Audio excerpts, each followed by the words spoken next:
Ici tout commence. Résumé de l'épisode 433 du jeudi 30 juin 2022. Louis devra départager Rose et Clotilde. Antoine reçoit la visite de Clotilde qui tombe sur le projet de master de Rose. Elle déplore que sa sœur s'accroche à son idée alors qu'elle lui a bien fait comprendre qu'elle était contre. Antoine pense que c'est une bonne chose que Rose s'investisse pour l'Institut. Mais Clotilde préférerait que sa sœur reste dans son domaine de compétence, la communication. Elle ne comprend pas pourquoi Rose veut absolument chambouler le cursus. Antoine lui explique qu'il y a un réel besoin et que ce n'est pas absurde de désirer aider les élèves à se spécialiser. Antoine soutient sa compagne, et fait comprendre à Clotilde qu'il ne va pas s'immiscer entre elle et Rose. Clotilde ne peut se résoudre à laisser Rose dénaturer l'Institut avec son projet de master. Elle donne rendez-vous à Louis dans le parc à l'abri des regards pour lui quémander son soutien. D'après les statuts de l'école, tout changement dans le cursus est soumis au vote des héritiers. Mais en échange de son précieux vote, Louis aimerait un poste de chef dans un restaurant prestigieux new-yorkais. Clotilde lui explique que le chef Tessier a déjà placé un élève là-bas et que le propriétaire du restaurant en est très content.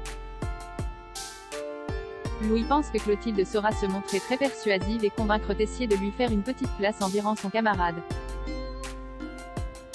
C'est un coup de théâtre pour Rose quand Clotilde lui annonce qu'elle a trouvé en Louis un précieux allié contre son projet. Anaïs partage un peu plus tard à Rose sa crainte que le master ne voit pas le jour. Rose lui assure que tout va bien se passer et que ce n'est pas Clotilde qui décide. Rose affirme à Anaïs qu'elle va trouver une solution. Acculée, Rose plaide sa cause auprès de son demi-frère et essaie de le convaincre de la nécessité de son projet. Louis écoute à peine ses arguments et refuse de lui dire pour qui il va voter. Tessier va-t-il aller à Arles? Théo surprend Deva en train de déplorer auprès de Suleiman que son avenir dépend des décisions de ce fou de Tessier. Deva s'aperçoit de sa présence et se confond en excuses. Théo se montre compréhensif, car il sait pertinemment comment est son père. Deva lui confie ensuite qu'elle pense retourner en Inde si elle ne repasse pas l'examen. Suleiman, lui, ne peut pas se résoudre à la laisser partir parce qu'il l'aime. Deva lui déclare en retour qu'elle l'aime aussi.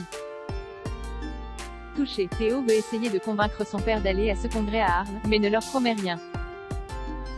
Les élèves exclus continuent de s'entraîner chez les Guessac pour l'épreuve de rattrapage prévue le lendemain.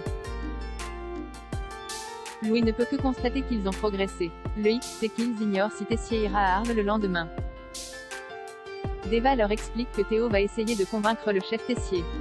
Tom réalise qu'ils se sont peut-être entraînés pour rien. Ambre, de son côté, est déterminée à passer cette épreuve, et ce, même si le chef Tessier ne part pas. Louis conseille à Tom d'avoir le même état d'esprit qu'Ambre et l'incite à ne rien lâcher. Seulement, le jeune homme n'a pas envie d'espérer pour rien. De son côté, Théo essaie de convaincre son père d'aller à Arles le lendemain. Mais sans succès. Théo connaît bien son père et sait comment le manipuler. Il se propose d'aller faire sa conférence à sa place, mais son père refuse. Il estime que son fils a beaucoup de talent, mais pas celui d'orateur. Théo insiste. Après tout, le plus important, c'est que leur nom soit cité dans ce genre d'événement. Piqué dans son orgueil, Tessier rectifie son fils, c'est son nom et sa conférence. Il explique ensuite à Théo que c'est lui que les gens veulent entendre. Théo rétorque à son père, « Vas-y alors, si c'est toi qu'on réclame. » Enzo élu major de promo, Enzo confronte le chef Tessier. Il a très bien compris que ce dernier ne voulait pas de lui comme second au championnat national de pâtisserie, et lui demande pourquoi il le prend toujours de haut. Enzo lui fait remarquer qu'il a progressé. Il admet ensuite ne pas s'être toujours donné à fond pendant sa scolarité. Enzo est cependant certain d'avoir le niveau pour seconder le chef Tessier au championnat. Toi, tu as le niveau. Voilà enfin une blague qui me fait rire, lui lance le chef Tessier. Enzo réalise que le directeur de l'Institut le considère comme un bouffon. Le chef Tessier estime qu'Enzo ne doit pas être étonné de ne pas être pris au sérieux puisqu'il a passé plus de temps à travailler ses sketchs qu'à étudier. Par ailleurs, Enzo reste à ses yeux un raté, même s'il a travaillé d'arrache-pied à la dernière minute pour avoir son diplôme. Le chef Tessier pointe du doigt à Enzo que pour l'impressionner, il doit arrêter de geindre et se préparer mentalement pour l'épreuve finale. Greg, Lionel et Charlène sont réunis à l'amphi. Greg veut lancer les paris, mais Charlène passe son tour. Elle est persuadée que Salomé va tout déchirer. Greg leur rappelle qu'Enzo a participé au concours de la meilleure école de France. Lionel souligne qu'il avait triché. Enzo s'éloigne, car il a besoin de rester concentré. Mehdi leur assure qu'Enzo va les bluffer, et vient le moment tant redouté de l'épreuve finale. Salomé et Enzo vont seconder à tour de rôle le chef Tessier sur l'élaboration d'un entremets chocolat Jandouya Mang. Mais les deux étudiants ignorent que le chef pâtissier va leur tendre un piège durant l'épreuve. Salomé va passer la première et comme les deux élèves vont travailler sur la même recette, le chef Tessier demande à Enzo de quitter l'amphi. Il reviendra quand ce sera son tour. Durant l'épreuve, le chef Tessier demande à Salomé de crémer le beurre. Elle hésite et lui demande s'il est sûr de lui. Elle pense qu'il faut plutôt le faire fondre au bain-marie, ce qu'elle fait ensuite. Puis, vient le tour d'Enzo. Le chef Tessier lui tend le même piège, mais Enzo ne tombe pas dedans. Il ne tergiverse pas et prend l'initiative de mettre le beurre au bain-marie sans consulter le chef Tessier.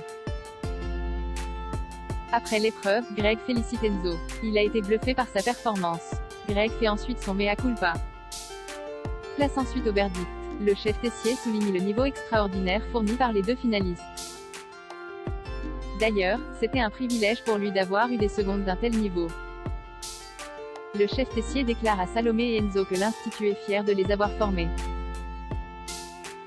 Cependant, Enzo s'est démarqué, car il n'a pas tergiversé et n'a montré aucun signe de faiblesse. Enzo Lopez est donc le major de sa promo. Enzo laisse éclater sa joie. Salomé est ravie pour lui et l'applaudit tout comme les autres élèves.